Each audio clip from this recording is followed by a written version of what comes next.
Well, I'm Chris. Today we're going to be unboxing and building this budget crawler kit project.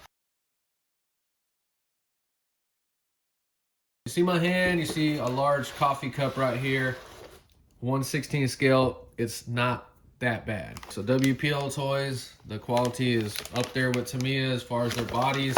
So right off the bat, this is way better than any 1/24, 25 scale model kit ever. This is next level compared to that. Super duper beautiful, high quality body. This is already worth about $50 or $60 for sure, no questions asked. So it's got lock straight axles in there. That's very cool. Dang, I feel stupid because I've been looking at these for a while and I just kept passing on them. I said, oh, it's gotta be junk, gotta be junk.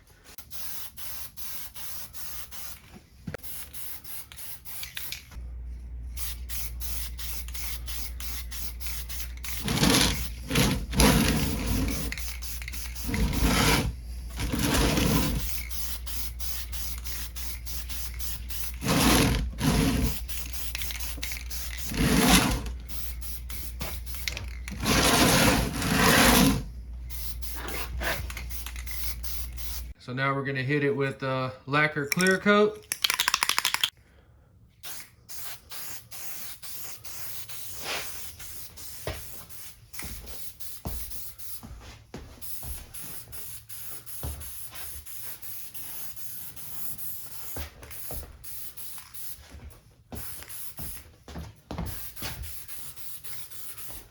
So 2 coats of clear. This is a world of difference from that yellow molded color it comes in. Take the time and paint yours. You will not regret it. All right, I am gonna paint these wheels semi-gloss black. So when you buy this kit, you have to be super careful. There's a bunch of different versions of it. I got the kit with no electronics, but it has the option for off-road stuff. The little glass parts are very hard to press in there. These stickers are tricky to put on. They're easy to screw up and you can't pull them off or you'll destroy them. I put the sticker on wrong, pulled it off, and it ripped it in half. So be careful. This is actually the stock bumper, but I think it looks better. Very good looking, high quality. So front off-road bumper, that's a hole for the fairlead. It's supposed to be there. These lights, be careful. If you try to take them back out, they'll break. Test fit the bumper. See how good that looks.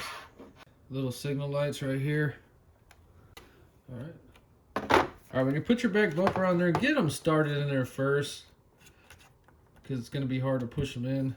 Make sure your paint job is dry 100% because you're going to be putting some pressure on the body. I don't want you to screw it up.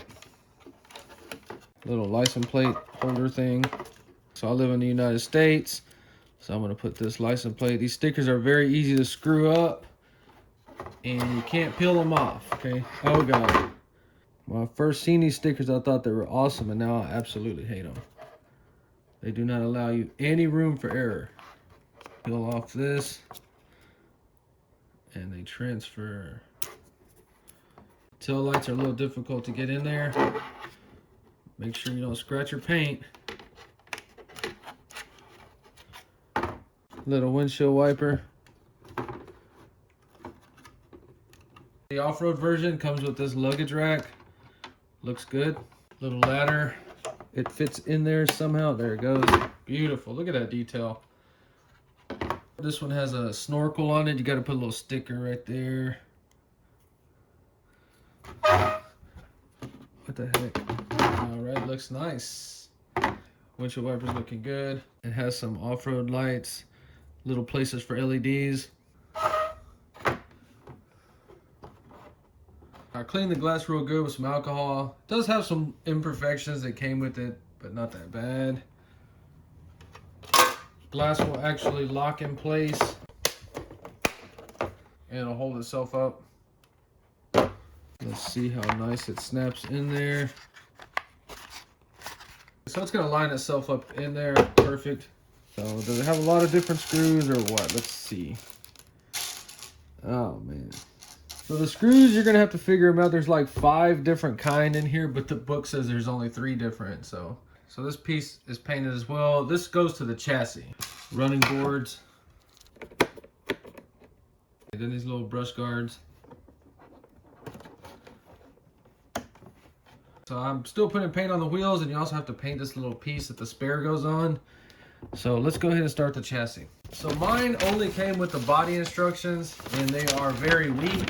That's all they are right there. We did not get any chassis instructions, so let's just try to figure this thing out. So this is the chassis part of the kit, and this is all it comes with. It kind of leaves you scratching your head. We have a 3-wire servo from WPL.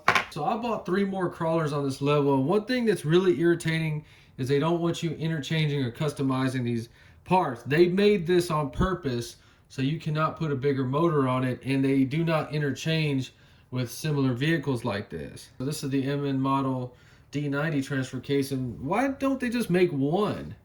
Really gives this toy grade vibe off. They don't even want you interchanging these parts. Look how the slip joints are different.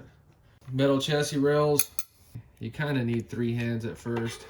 And on the back it's got this little cross member. So far, am I enjoying it? Yes. And if you're a young kid watching this and you play with Legos, get out of Legos right now and get into this. Little transfer case in here. All right, let's get some axles built. Rear axle, just dry fit everything first and figure out where it goes. Okay, so in plastic bushings, you don't grease the outside of them. If it gets on the outside, that's fine. I'm just saying you don't apply the grease to the outside. See how we got grease on that shaft now? I would go ahead and wipe the outside of the bushings if they did get grease on them. So before you put your differentials together, get them both ready. Let's do this one. So I would go ahead and get the control arm bracket next and tighten the axle down. So the reason we got these ready is because we want the best gear mesh we can get. So go ahead and put them on there, and you're just looking for the least amount of resistance. That feels pretty good. Let's try this one. See, that has less resistance. And then switch them and just see if it changes or gets worse. Good resistance. And once it feels good, go ahead and put a little grease on there. That's all you need. Then we get our cover. Okay, now you use the longest screws in the kit. The point is just tighten everything down, and you want little or no resistance. It's got something going on in there. I got to figure it out. So keep in mind you have a bushing on the pinion as well that we can't reach. So give it some oil. Get the kingpin ready. Opened up. Get your spindle in the right direction. It's going to turn from the front. So the spindle needs grease all over it. Everything's greased in there. There's no bushing. That's why it needs to be greased all around. Okay. I don't know what the heck just happened, but all that resistance is gone now. Tips and tricks, do not try to torque down any screws on this. Just snug everything up, because look, our resistance is gone. We also added parts to it, and it has less resistance now than it did earlier. All right, so just snug everything up. Don't over torque anything. Nice. So the 4-link is identical on the front of the back. Sort out your control arms. So the lower control arms are paired with the shocks, so just hang them on there. Just snug it. See how that control arm's too tight? Check it. Back it up. Now it's free.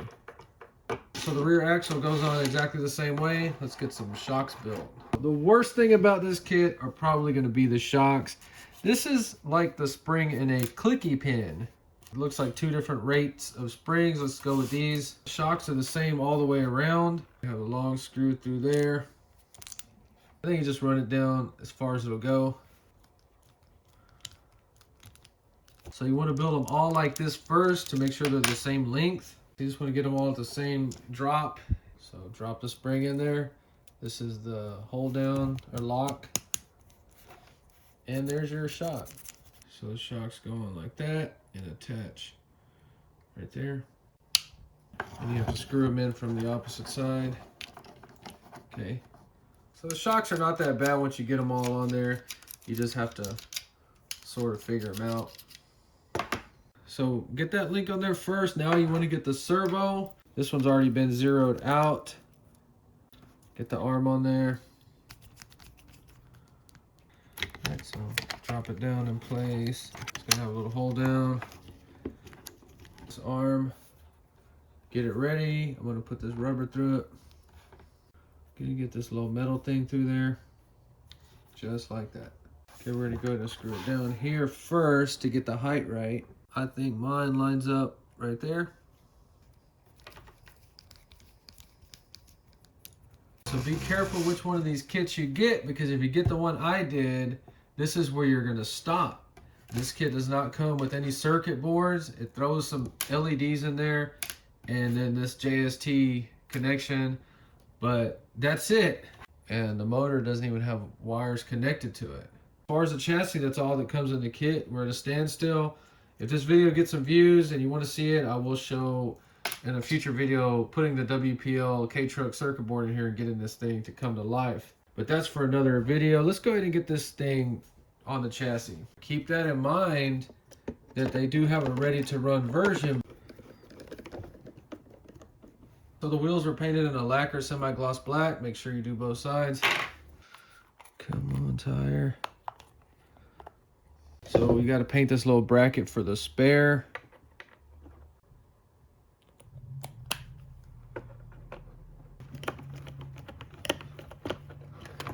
The wheels are ready. Dang, it looks good.